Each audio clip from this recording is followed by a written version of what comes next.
Known as the most daring anti-corruption TV series ever, In the Name of the People has distinguished itself with its bold approach to sensitive political issues, which are usually touched on only superficially. Gathering fans of all ages, the series allows its audience a peep into not only the details of corruption and the psychology of corrupt officials, but also provides a fact-based look into China's political ecology in general. To discuss the show, Chinese anti-corruption and the implications for politics, economy and society. Today, I'm very happy to be joined in the studio by Zhao Miao, partner in the Anjie law firm, and Edward Lehman, managing director of the law firm Lehman, Lee and Xu. That's our topic. This is Dialogue. I'm Yang Ray.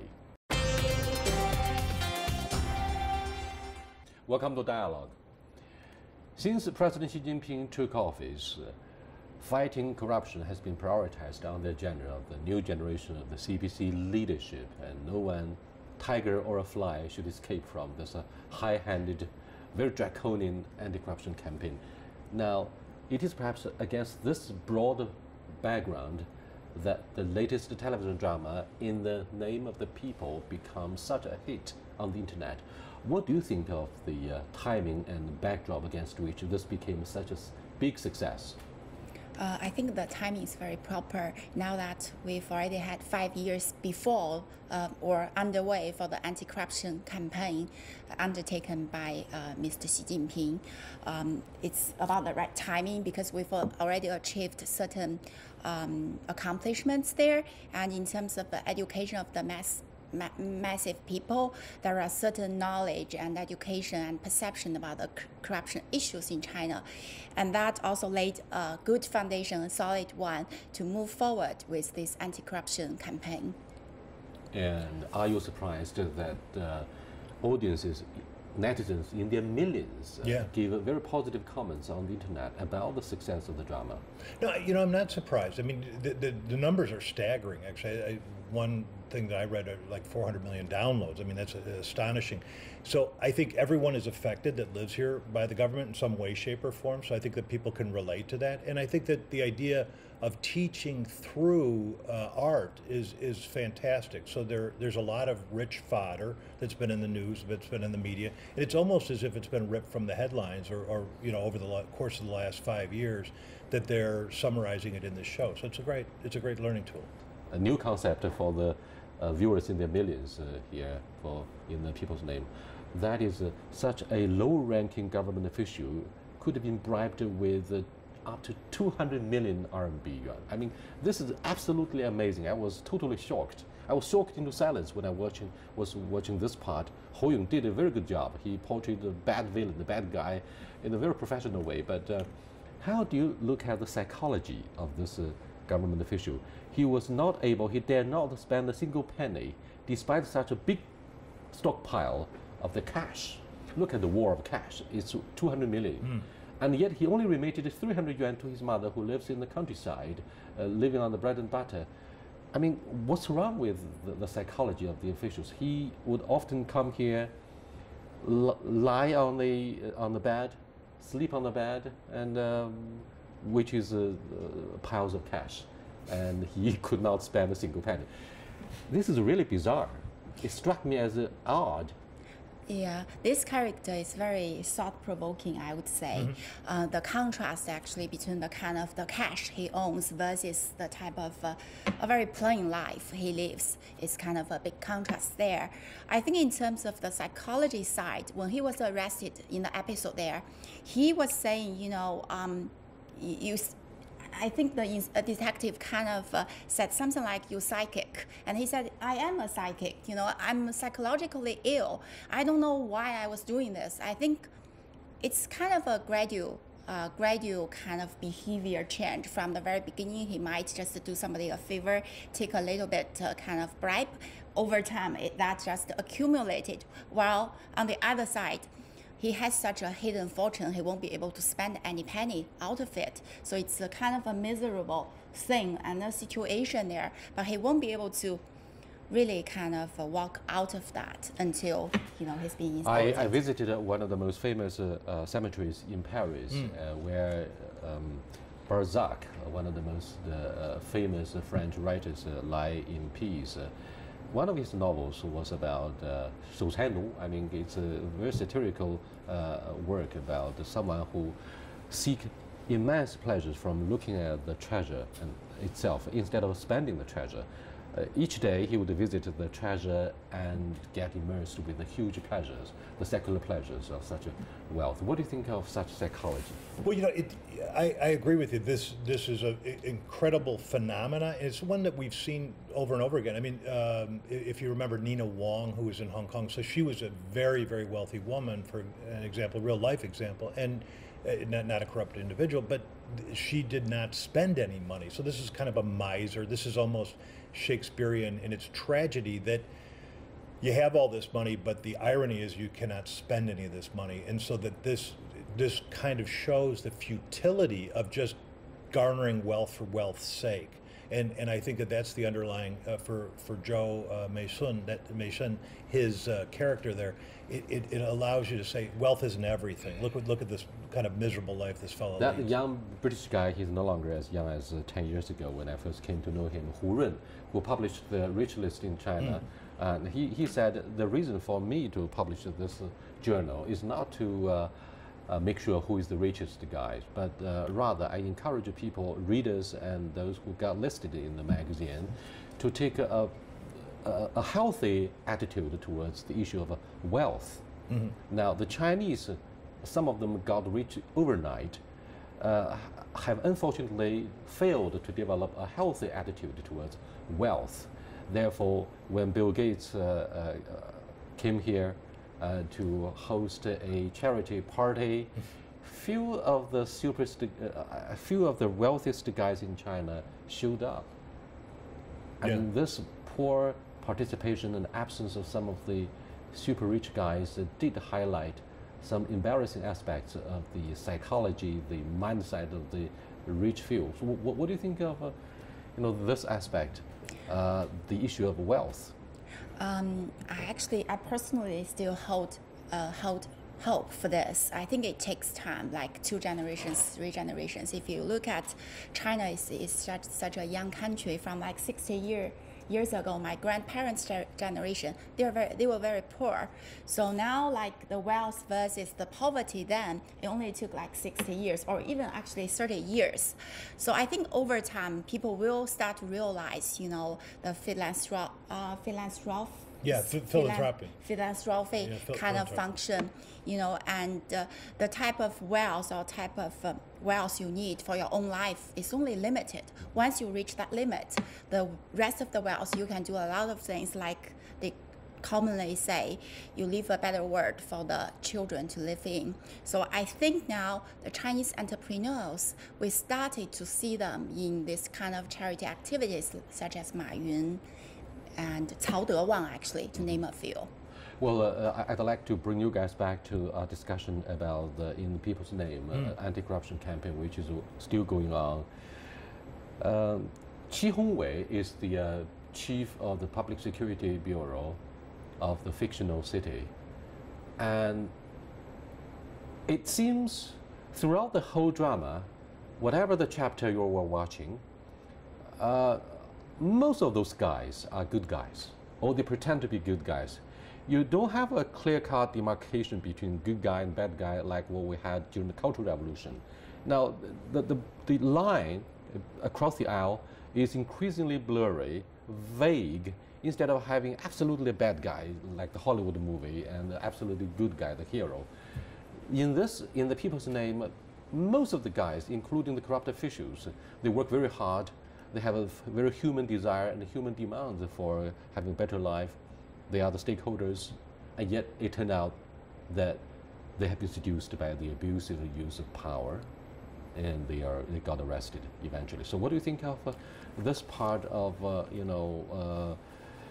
the image of a hero in a literary work or a television drama? Well, I think it's really developed. I think the characters are developed in as much as that they do have.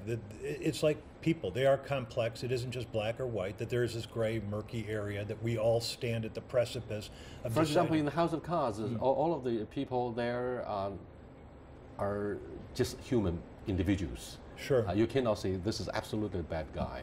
And therefore, there's a parallel comparison between In the People's Name and House of Cards. Well, at least with the one contrast I think between the two programs would be that House of Cards has an element of people with really bad hearts. I mean, there's guys killing people in the episodes. I mean, it's not just about taking money; it's about hurting other people. And in this particular one, there are people who are depicted as good. I'm unsure if there's anyone depicted as pure good in the House of Cards.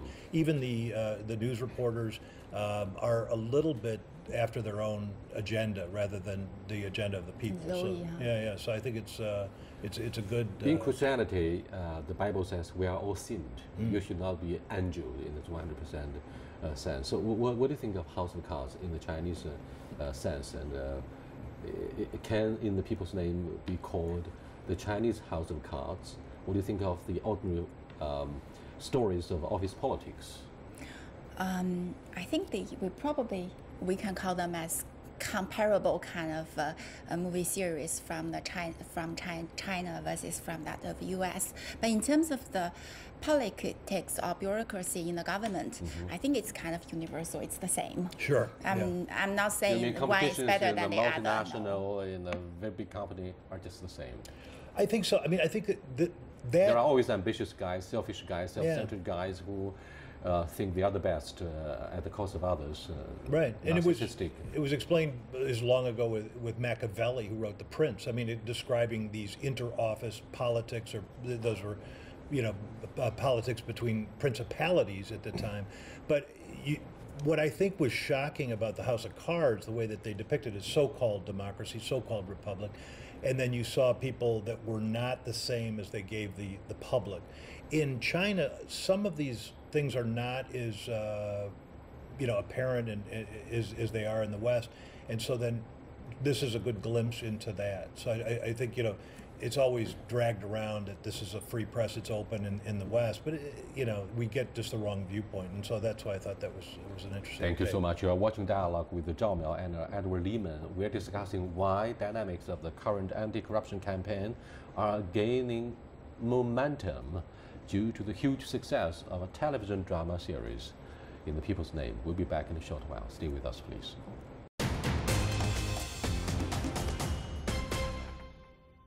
CGTN shows you more, providing a fresh global voice you can trust.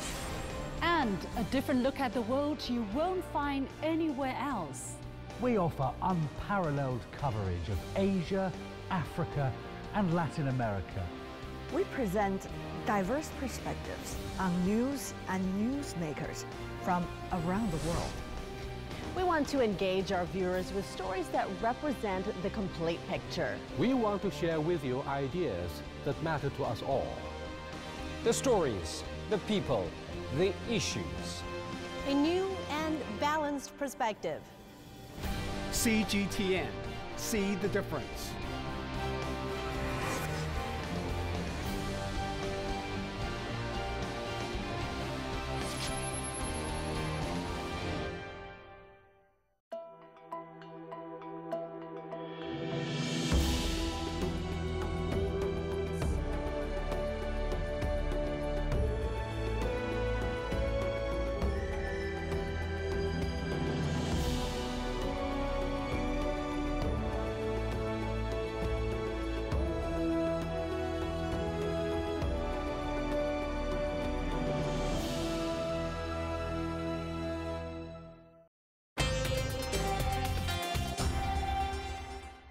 Welcome back.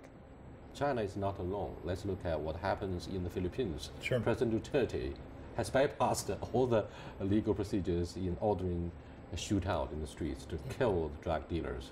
Well, under such extreme circumstances, you can describe that as a martial law or curfew or whatever. But in China, people were taken away without informing their families for hours and hours, and they were put under house arrest without being put on trial. Now, this kind of a way of getting things done may have caused a lot of controversies from an American perspective and a lawyer's perspective. What do you think?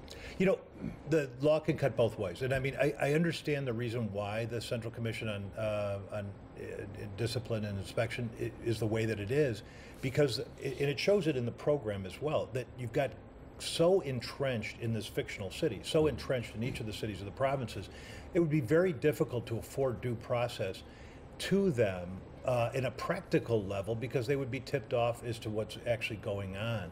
So, I mean, I understand it. I think that, you know, law is a developing situation where they're trying to develop a civil code for China now. They have a criminal code, but they don't have a civil code. And so I think, you know, there will be a time in which that will make sense. And remember, in the United States, it's also, there's been some suspension of due process over certain issues because of crises or whatever else it is. So it's not been that way forever, you know, so this is a developing process. What do you think of the importance of following the process-based justice? You know, if the process itself is bypassed, we could have wrong verdicts, such as Nie Shubin. I mean, he is of course one of the major victims of the severe Yanda. I mean, the severe crackdown. That's of course a very special case in the 1980s, in the wake of the Cultural Revolution. As a lawyer, both of you, what do you think of the importance of process-based procedures and justice? I think it's there's always a balance between due process versus the substantial justice. And so at this stage, I believe we are working towards emphasize the process, due process more, versus now we're just regardless whatever process or kind of ignoring the process and then try to achieve the substantial justice there. Both in terms of the anti-corruption campaign, I think they're having kind of this 3 steps or different goals. Like now we are trying to deter the corruption activities, like they 不敢, not daring to corrupt, and then moves to 不能, unable to actually do corruption activities, versus in the future the ideal status would be 不想, not willing, unwilling to take bribes. I think that's kind of... But the 3 no's largely depend on whether government officials can enjoy a high salary. Ironically, at this moment, I'm afraid the government officials are required, and they have been disciplined to have a meager income, yet working around the clock, trying to be devoted and diligent. But this is against the market law. I mean, you got to have the driving force to motivate government officials to work for whatever cost, right? Yep. But it seems we go back to 3 decades ago. Will that work? You know, some people don't work only for salaries. I mean, and as a result, I mean, they're dedicated you to mean that we job. should learn from Lei Feng? Well, not exactly, but I mean, I do agree with you. I mean, it has to be, it has to be realistic.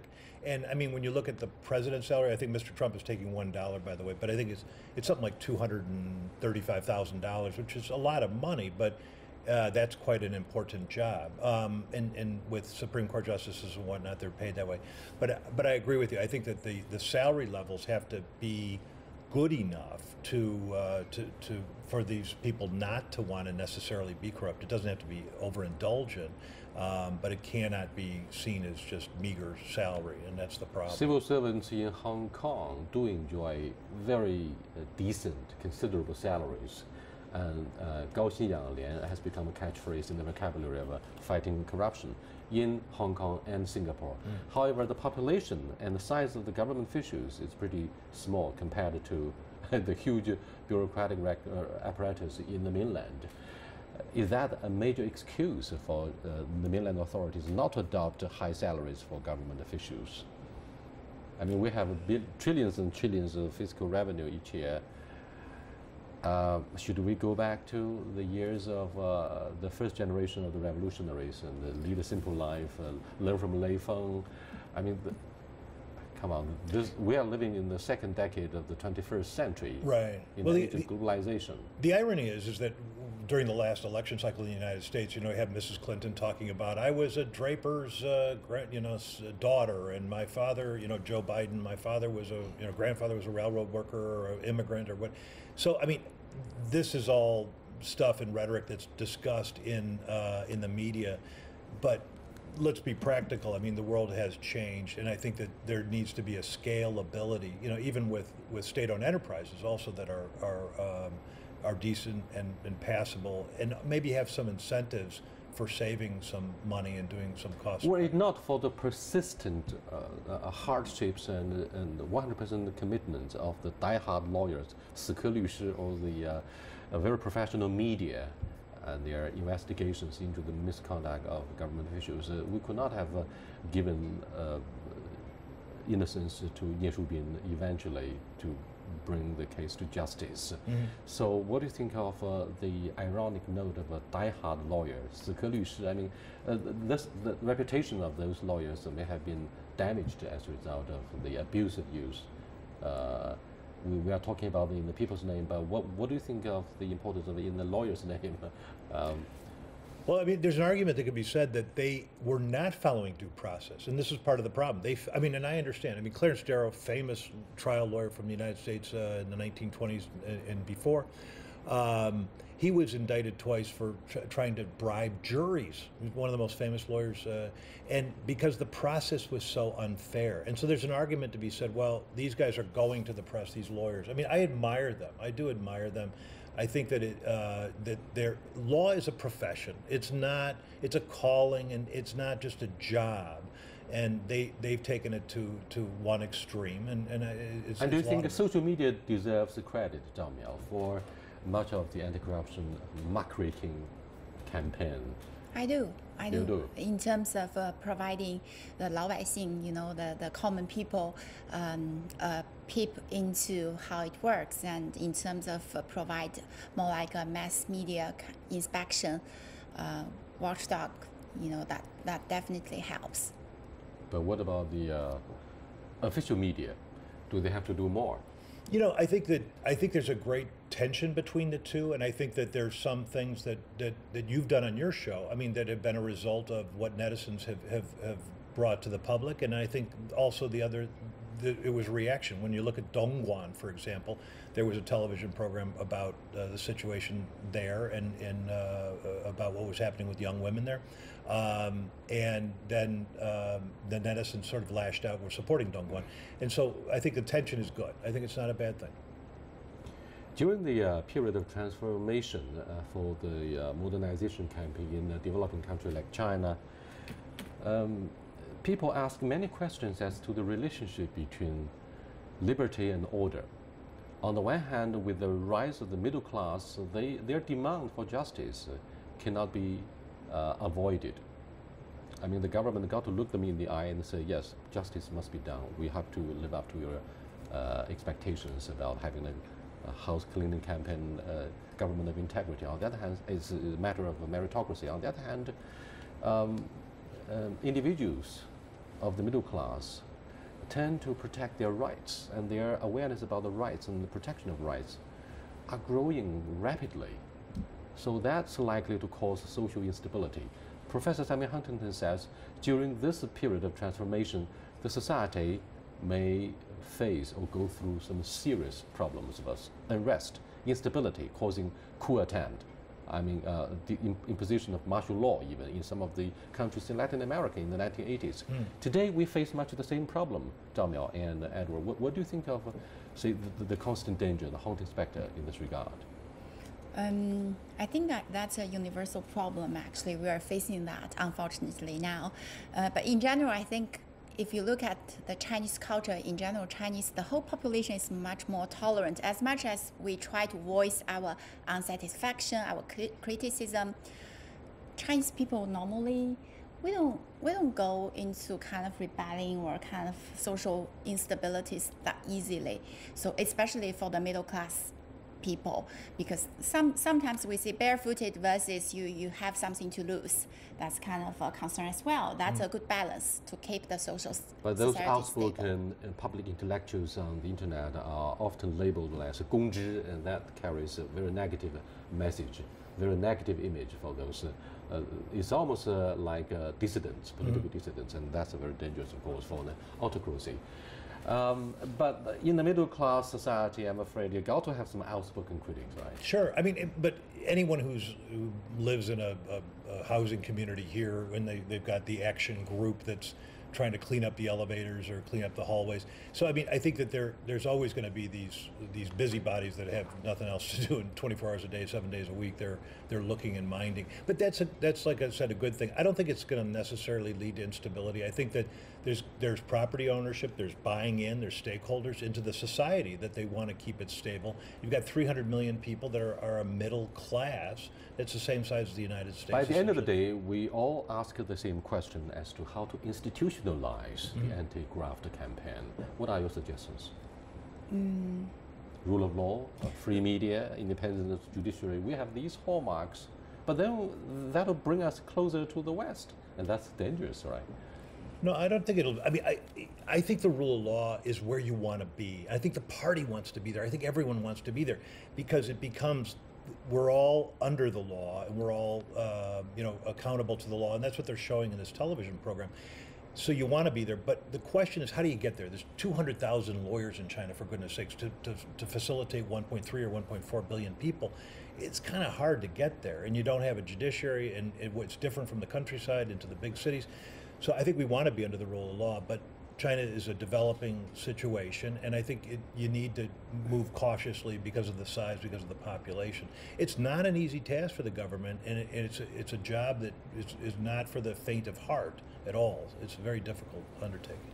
Thank you so much.